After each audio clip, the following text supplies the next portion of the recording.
वो दूसरी कंपनी में ट्रांसफर कर दिया प्रॉफिट। फिर इसी तरह से ये थिन कैपिटलाइजेशन है जो थोड़ी देर पहले मैंने आपको इलैबोरेट किया था। ये सेक्शन फाइनेंस बिल और एक्ट दोनों जगह मौजूद है। फिर इसके बाद हम अगले सेक्शन पे चलते हैं, फिर के एडिशनल टैक्स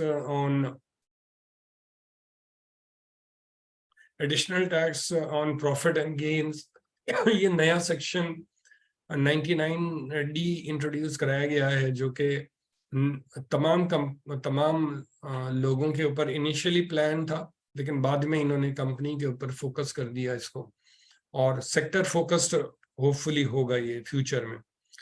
और गवर्नमेंट के लाने का मकसद, जब हमने हाई लेवल डिस्कशन में जब डिस्कशन हुई और उन्होंने बेसिस, तो फोकस पता चला कि 2 सेक्टर थे इस सिलसिले में।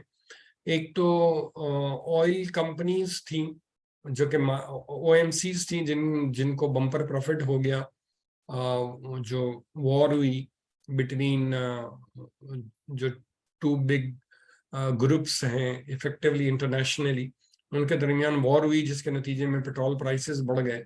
एक इस सेक्टर को फायदा हुआ, और एक इनका गवर्नमेंट का अटैक है कि वो किसी तरह से कोविड के ज़माने में जिन्होंने बेनिफिट उठाया है, फार्मा कंपनीज, उनकी तरफ जाने की कोशिश की जाए। और तीसरा जो एलिमेंट है इसमें, वो बैंक्स का है कि जिन्होंने फॉरेन करेंसी में, जब डॉलर में चेंज आया है रेट में, तो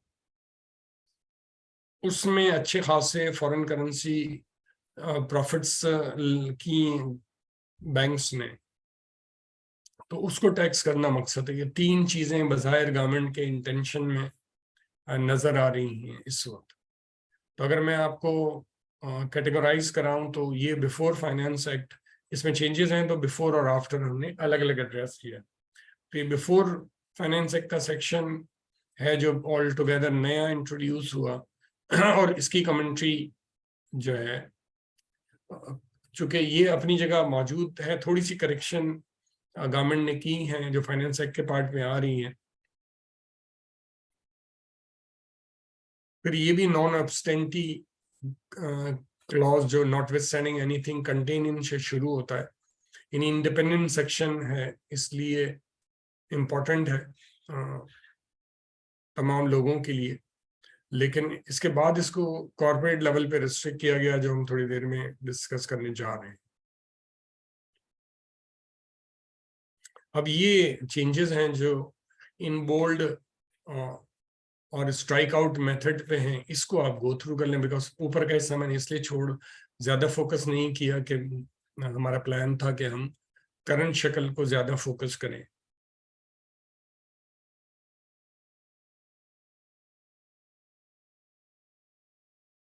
एक तो प्रीसीडिंग 3 ईयर की बजाय इन्होंने लास्ट 3 ईयर्स कर दिया, यानी टैक्स ईयर 2021, 2022 और 2023, यानी इफेक्टिवली कोविड वाला साल 2019 था, 2020 में कुछ लोगों ने प्रॉफिट कमाए होंगे, जो 2021 में रिपोर्टेबल होंगे उस पे अटैक हो सकता है।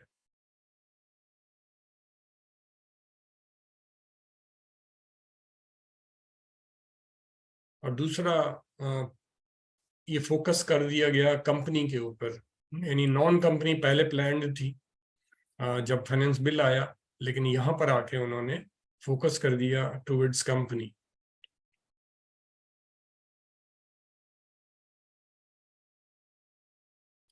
फिर इसके बाद जो है, पहली प्लानिंग थी कि टू एनी पर्सन और अ क्लास ऑफ पर्सन, इसको डिलीट कर दिया गया, इनडायरेक्टली इसका स्कोप बढ़ा दिया गया। फिर अनएक्सपेक्टेड की बजाय, अनएक्सपेक्टेड प्रॉफिट एंड गेन्स की बजाय, इन्होंने लफ्ज windfall income and profit, windfall क्या होता है थोड़ी देर में आगे हम डिस्कस करेंगे, और विंडफॉल की इंटरप्रिटेशंस क्या हैं, विंडफॉल इनकम की इंटरप्रिटेशन क्या है, वो थोड़ी देर में हम डिस्कस कर रहे हैं। तो अकॉर्डिंगली इस वक्त वाइड टर्मिनोलॉजी आ गई, और कुछ लिमिटेड टर्मिनोलॉजी का पार्ट यूज हो गया, कि एक तरफ से सेक्टोरल टू एनी पर्सन और अ क्लास ऑफ पर्सन को डिलीट करके इसको बढ़ा दिया गया, और दूसरी तरफ से अनएक्सपेक्टेड इनकम की बजाय लफ्ज विंडफॉल इनकम यूज किया गया, जो इंटरनेशनली वेल नोन पर्सन है, जो सेकेंड वर्ल्ड वॉर के जमाने में भी इस्तेमाल हुआ है, जो हम मजीद थोड़ी देर बाद इसको डिस्कस करेंगे। लेकिन windfall income, profits and gains, ये बड़ी wide terminology, income, profits and gains की वजह से बड़ी वाइड टर्मिनोलॉजी है। फिर एक अजीब सी चीज लॉ में लिखी हुई थी कि whether or not disclose in the financial statement. When we say not disclose in the financial statement, इसका मतलब ये हुआ कि वो कंसीलमेंट ऑफ इनकम है, और चूंकि कंसीलमेंट ऑफ इनकम का अलग लॉ 111 मौजूद है, तो इसलिए वो यहाँ लिखना not disclose in the financial statement incorrect था यहाँ पे। तो लोगों ने ऑब्जेक्ट किया था कि 1-1 होने के बावजूद ये क्यों लिखा गया है, तो इसलिए इसको डिलीट कर दिया गया है। लेकिन यहाँ की बजाय आपने कहीं और छुपाया हुआ होगा, तो वो 111 के जरिए अटैक होगा, ये ध्यान में रखना होगा।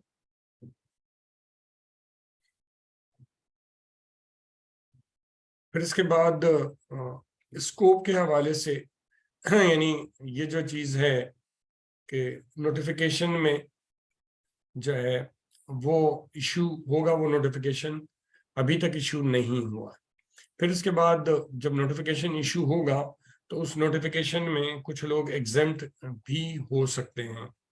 फिर इसके बाद ये सेक्शन है कि ये सारी जितनी भी मैं आपको हाईलाइट करके दिखा रहा हूँ या बोल्ड में यहाँ है, ये तमाम चीज़ें फाइनेंस एक्ट के जरिए ऐड की गई हैं, जो मेन ओरिजिनली नहीं थी।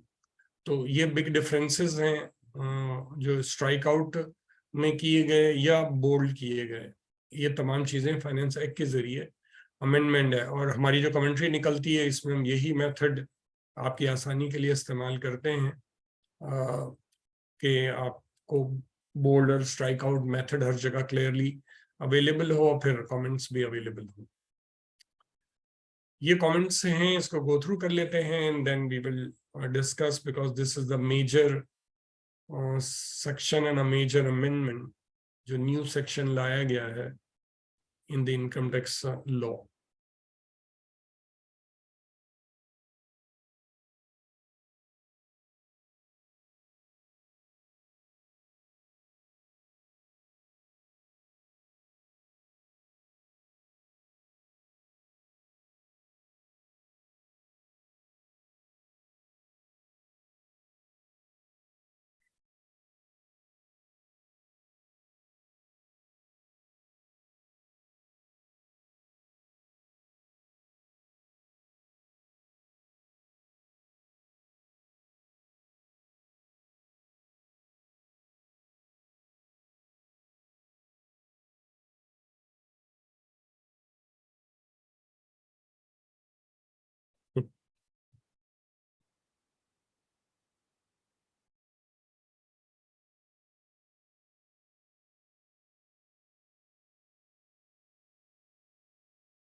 पिछले साल में लगाने में गवर्नमेंट के पास अपनी जगह पावर होते हैं, लेकिन साथ ही साथ एक लीगल प्रिंसिपल है पास्ट एंड क्लोज ट्रांजैक्शन। ये हथियार अभी भी टैक्स पेयर के पास मौजूद है कि ये पास्ट एंड क्लोज ट्रांजैक्शन है, हमने तो शेयर होल्डर को पैसे डिस्ट्रीब्यूट कर दिए हैं and now it will be out of equity. ये प्रिंसिपल अभी भी आप इस्तेमाल कर सकते हैं कोर्ट ऑफ लॉ।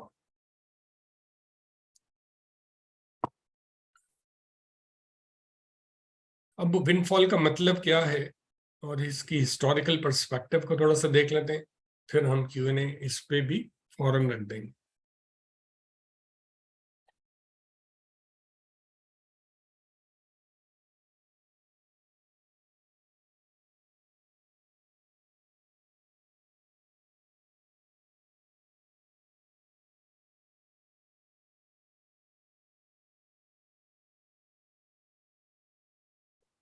इसी तरह से विंडफॉल टैक्स,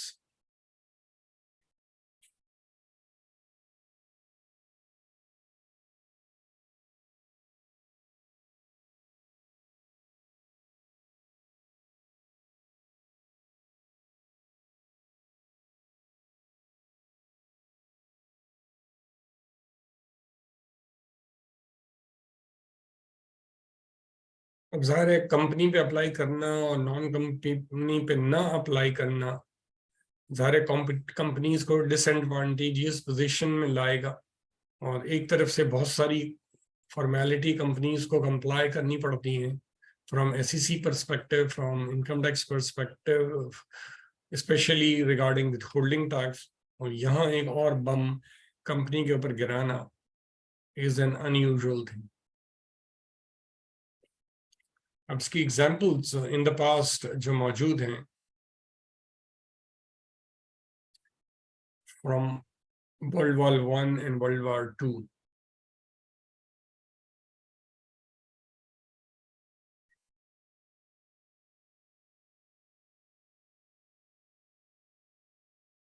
अब ज़ाहिर कल को हाई इंटरेस्ट रेट की वजह से जो बैंक को प्रॉफिट होगा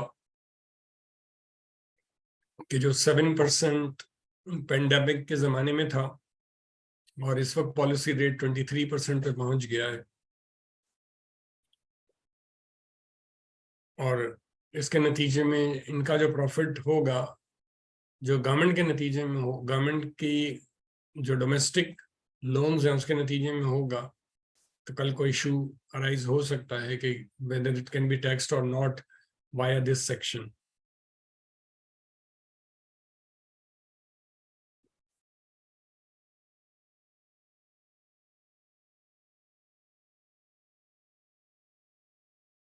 ये कुछ हिस्टोरिक एग्जांपल्स हैं।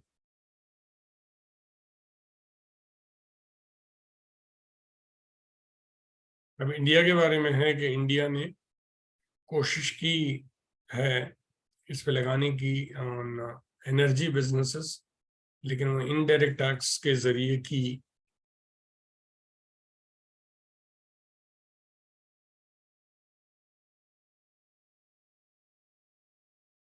अब रेट्रोस्पेक्ट इफेक्ट के बारे में अगर हम सोचें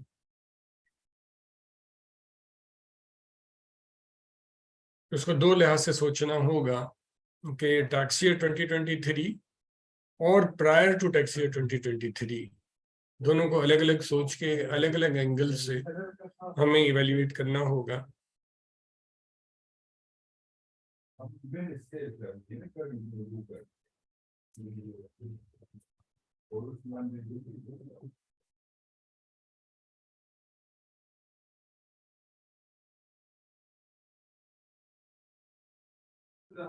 एक मिनट होल्ड कीजिएगा प्लीज।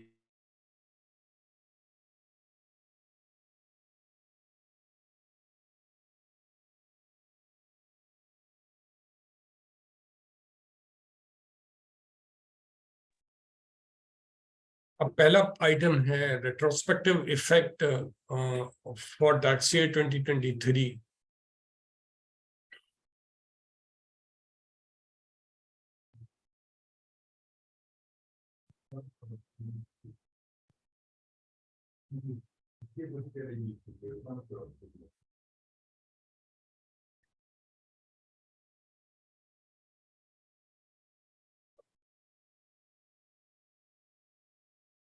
अच्छा, ये आर्गुमेंट अगर हम रिसेंटली सुपर टैक्स के डिसीजन में सिंध हाई कोर्ट में देखें तो इन्होंने स्पेशल ईयर के केस में लॉजिक बनाई कि दिसंबर में हमारा क्लोज हो गया था ईयर और हमने तो प्रॉफिट बांट दिए हैं, और जो जून का था उसके ऊपर आर्गुमेंट ये वाला पूरी तरह से अप्लाई नहीं हुआ। एक और आर्गुमेंट यूज हुआ कि फाइनेंस एप्लीकेबल होता है जुलाई 1 ऑनवर्ड्स और जून 30 को हमारा ईयर क्लोज हो गया। ये वाला आर्गुमेंट ज्यादा इस्तेमाल किया गया इन अ नॉर्मल ईयर। तो प्रिंसिपली यही वाला आर्गुमेंट यहाँ पर है, जो एक तरफ से पास एंड क्लोज कहा जाता है, और इसके ऊपर जो हाई कोर्ट के मुख्तलिफ डिसीजंस हैं तो सुपर टैक्स के लिहाज से सुपर टैक्स वाले डिसीजन का प्रिंसिपल सिंध हाई कोर्ट का यहाँ पर भी so far as the tax year 2023 is concern उसके लिए भी इस्तेमाल हो सकता है, और प्रायर टू टैक्स ईयर 2023 के लिए भी इस्तेमाल हो सकता है।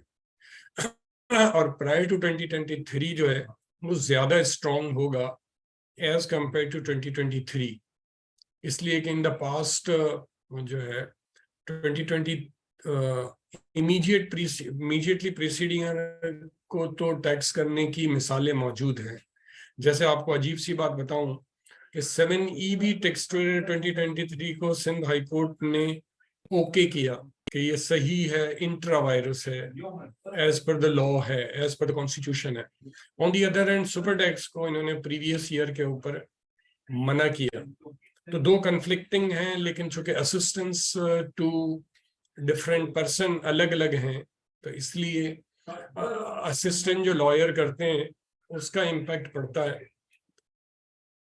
तो असिस्टेंस का जरूरी है, और असिस्टेंट किस हद तक पड़ती है वो इम्पोर्टेंट है, उसको देखना होगा हमें। लेकिन जहां हम टैक्स ईयर 2023 या उससे पिछले साल की बात करते हैं, तो वहां पे हमें ये देखना पड़ता है, और ये ज्यादा इम्पोर्टेंट और ये ज्यादा टैक्स पेयर के फेवर में जाएगा कि पिछले से पिछले साल तो टैक्सेबिलिटी और ज्यादा डिफिकल्ट होनी चाहिए, और गवर्नमेंट के अगेंस्ट ये वाला डिसीजन जाना चाहिए। जबकि अब ये देखना सारी चीजों में यही होता है कि चूंकि सुप्रीम कोर्ट में टैक्स ईयर 4B भी अभी फाइनलाइज नहीं हुआ, उसमें भी प्रीसीडिंग ईयर का मसला था मौजूद। तो जब तक ये प्रीसीडिंग ईयर वाले मसले सुप्रीम कोर्ट से फाइनली थ्रेश आउट नहीं होंगे, तो इसलिए मसले मसाइल खड़े रहेंगे। उसी लिहाज से ये लीगल वैलिडिटी की अगर हम बात करें इसी पर्सपेक्टिव से,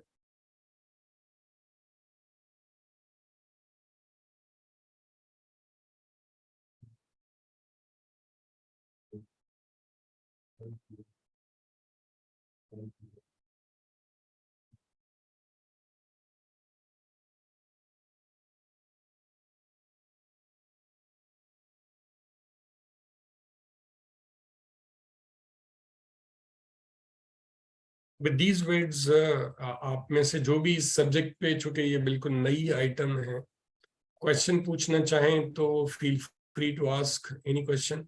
you can switch on the mic. और हमारे साथ कुछ और लोग भी आ चुके हैं जो हमारे, मुझे चेक करना पड़ेगा अपने टीम मेंबर से, इसलिए कि हमारा डेमो टाइम है।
जी, any question from any side regarding this new section?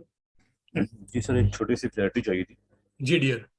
ये फाइनेंस बिल में जब आया था तो उसमें ये 99D में लिखा था कि जो टैक्स इम्प्लीमेंट होगा वो सिर्फ और सिर्फ करेंसी रेट फ्लक्चुएशंस के जो इनकम होगी उसके ऊपर होगा।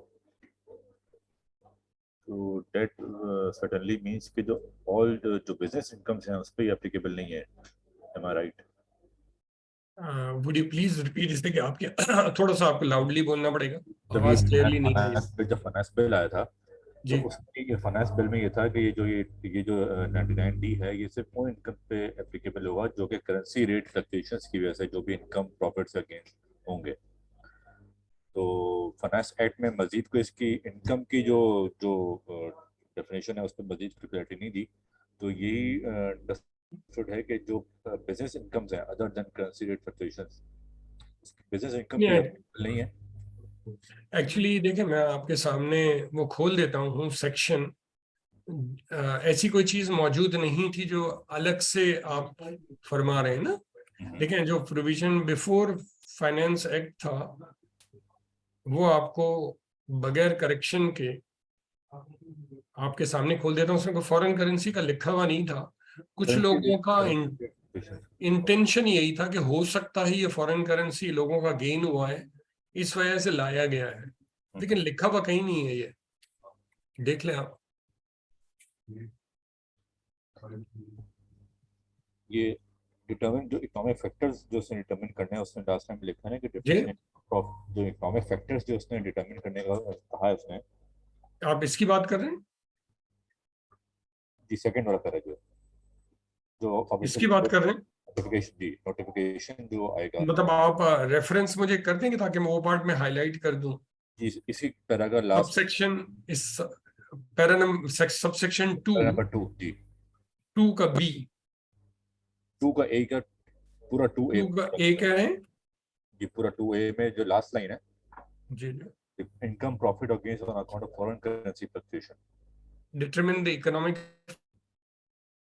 Factor including but not limited to international fluctuation. ठीक है ना, एक तो लफ्ज मसला इंक्लूडिंग है। ऐसी चाहिए। नहीं, एक मिनट, पहले तो लफ्ज इंक्लूडिंग है, मीन्स नहीं लिखा हुआ। सही है।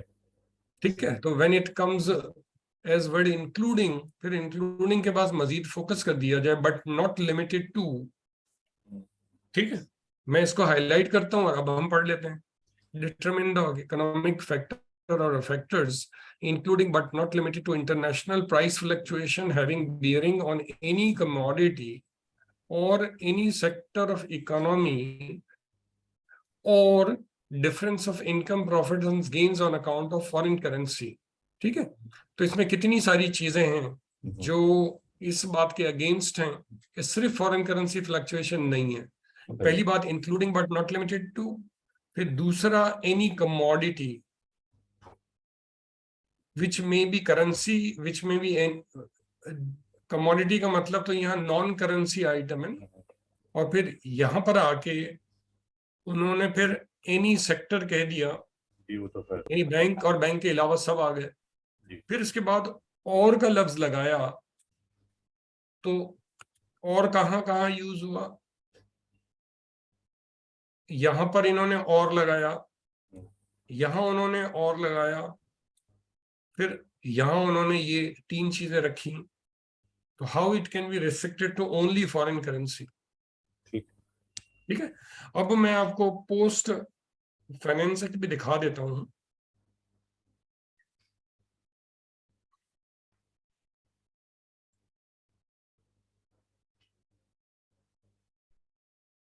इस पार्ट में कोई भी चेंज नहीं है, अभी भी नो चेंज। ठीक है, जो लोगों ने ऑब्जेक्ट किया था वो ऑब्जेक्ट करने की कोशिश की थी इस जगह पे, वो मैं बता देता हूं मैं आपको, जिसकी वजह से बंद किया गया है इसको। ठीक है, यहां और नहीं लगा हुआ, इस जगह और नहीं लगा हुआ, इस जगह एंड लगा हुआ है। ठीक, और इसका मतलब ये हुआ कि जब चारों कंडीशन मीट होंगी तो लग सकेगा, वरना नहीं लग सकेगा। जबकि ये इंडिपेंडेंट है बजाहिर, लेकिन इसका ताल्लुक भी जब नीचे वाली जगहों से नहीं जुड़ेगा तो ये लगा नहीं सकेंगे। ठीक है, तो जो लोगों ने शोर मचाया था वो इधर आके मसला था कि अगर वो स्पेसिफाइड होगा, फर्ज कर लें, तो सवाल ये पैदा होता है कि वो स्पेसिफाई कौन करेगा। इशू ये अराइज हुआ था जब डिबेट्स हुई एट हायर फोरम, और जो एनोमली कमेटी बनी उस पर्सपेक्टिव से, और जो लोगों ने वर्कशॉप्स में और प्रोग्राम में सेमिनार्स में ऑब्जेक्शन उठाए, तो एफबीआर ने अपने आप को कवर किया कि एक तो एक नोटिफिकेशन इश्यू होगा। जैसे कि सुप्रीम कोर्ट के ऑर्डर्स मौजूद हैं इस सब्जेक्ट के ऊपर, सेल्स टैक्स में भी, कि अगर स्पेसिफाइड में, अगर एफबीआर ने स्पेसिफाई कर दिया, लॉ में लिखा हुआ नहीं है, तो हु विल स्पेसिफाई, तो या हाउ विल वी स्पेसिफाई। तो गवर्नमेंट के हाथ पैर कट जाएंगे उस सूरत में। तो इन्होंने लफ्ज इधर नोटिफिकेशन ऐड कर दिया और फिर इधर इन्होंने इसी तरह से नोटिफिकेशन का लफ्ज ऐड कर दिया कि किस सेक्टर पे अप्लाई होगा या किस सेक्टर पे अप्लाई होगा और कौन एग्जेम्प्ट होगा। As an example further tax है, मैं आपको प्रैक्टिकल एग्जाम्पल दूं। फर्दर टैक्स के ऊपर लॉ में लिखा हुआ है कि किसी को भी एग्जेम्प्ट किया जा सकता है bye issuing notification in the official gazette. तो उन्होंने फर्दर टैक्स के नोटिफिकेशन को इशू किया। इसी तरह से इनिशियली इनपुट टैक्स के डिसअलाउंस के सिलसिले में सिर्फ ऐसे ही स्पेसिफाइड लिखा हुआ था, नोटिफिकेशन प्रॉपर नहीं लिखा हुआ था। बाद में नोटिफिकेशन लिखा गया, नोटिफिकेशन के बावजूद भी वो चैलेंज हो गया कोर्ट ऑफ लॉ में। फिर उन्होंने लॉ में ही डायरेक्टली डाल दिए इनपुट टैक्स की जितने भी डिसअलाउंसेस थे। यहां पर भी ये इशू आ सकता है कि क्या एफबीआर के पास नोटिफाइड होने के बावजूद भी क्या ऐसे पावर हो सकते हैं कि वो चीज को डिसअलाउ कर दे या किसी चीज को टैक्स कर दे। ये इशू यहाँ पर भी आएगा। लेकिन इसके बावजूद फिर सुप्रीम कोर्ट ने हेल्ड किया हुआ है इसी सब्जेक्ट के ऊपर नोटिफिकेशन के बारे में। सेल्स टैक्स के केस में स्पेशली ये मसले सेल्स टैक्स में ज्यादा आए हैं। इनकम टैक्स में तो अब आने शुरू होंगे जितने किसी के नोटिफिकेशन के पावर यहाँ आने लगे हैं। लेकिन इसके बावजूद ये असेंबली का पावर यहाँ रखा गया है कि जहां खतरे की घंटी महसूस होगी वहां ये फॉरेन नेशनल असेंबली में अप्रूव कर देंगे। ठीक है, तो इसलिए फॉरेन वैलिड हो जाएगा। नोटिफिकेशन के ऊपर भी जो इलेक्ट्रिसिटी के सिलसिले में नोटिफिकेशन इश्यू हुए वहां नोटिफिकेशन को भी चैलेंज किया गया है बहुत सारे। तो ये लीगल पर्सपेक्टिव सारे आएंगे जब ये चैलेंज होगा। और चूंकि जब भी कोई ऐसा मसला होता है आईकैप के कुछ लोग, सारे नहीं लोग, आईकैप की टैक्स कमेटी मोबिलाइज नहीं होती। आईकैप की टैक्स कमेटी बजट प्रपोजल तक उसका टीओआर होता है, लेकिन डिस्कशन जरूर होता है कि क्वार्टरली मीटिंग आईकैप की होनी चाहिए। लेकिन पाकिस्तान बिजनेस काउंसिल की कोर कमेटी फॉरेन जो है उसकी मीटिंग कॉल होती है और ये सारी चीजें डिस्कस होती हैं और लॉयर से डिस्कस होती हैं। और कभी भी कोई भी चीज इनके बारे में होती है तो we are very much updated.